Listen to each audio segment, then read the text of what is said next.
Konnichiwa, street dogs. Watashi wa Herikim desu. Okay, so the thought.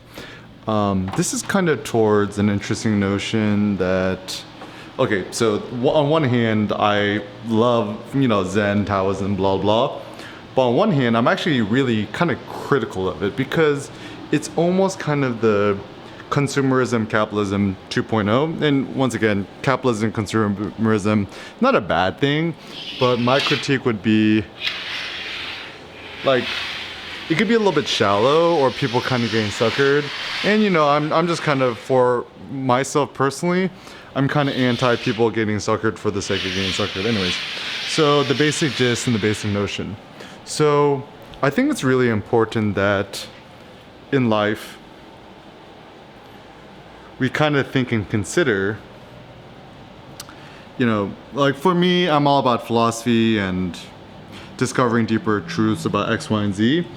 And so the notion is like everything in balance, everything in moderation. I'm like, no, you would not give a child heroin in moderation. No way, Jose.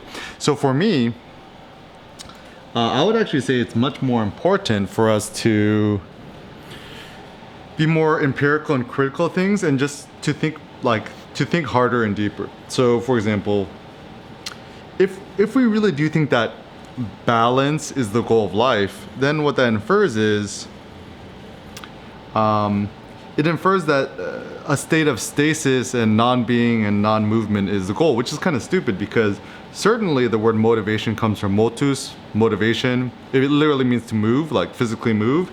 And if you're constantly in a state of balance, you're kind of stuck. You're in a state of stasis. And it's like, so is the goal for you to just like never move and to just like stay strapped to one spot? No, I think life is so much more fun, enjoyable, and interesting when we're actually optimized to move, to think, to do stuff, and to create.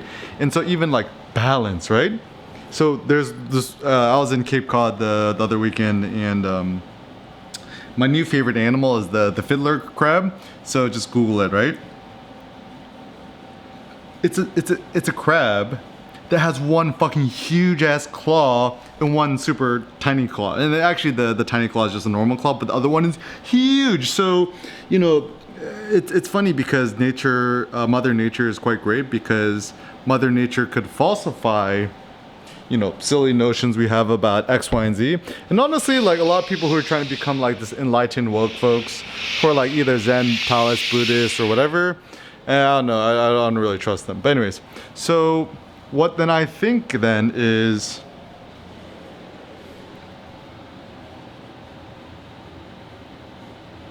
we should kind of not get suckered by this notion of quote-unquote balance. I think actually it's far more interesting and empirical to think that a life that is unbalanced. Because, and obviously there's some basic stuff, like if you're going to be doing a deadlift, probably the weight on the extreme left and the extreme right should be balanced so the weights don't just go flying everywhere. But, so it's context specific, right? So balance isn't always better. Sometimes unbalance is better. So for example, to be dissatisfied and stuff like that is, it's probably better. And also like, if you think about you want to do a backflip and stuff, you can't always be balanced. So essentially like, I'm all about Taoism and Zen and, some notions of Buddhism, but let's not get suckered.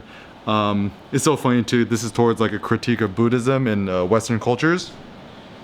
Essentially, I think the gist is most Westerners, Europeans, and so forth are really dissatisfied with themselves. A lot of them have given up Christianity or their old religions, and they find in Buddhism a new religion or a new, cult or whatever. And I don't mean to say cult in a disparaging way. Cult is actually, it just means culture, right? Or like, cultivate, like actually quite literally plowing the land.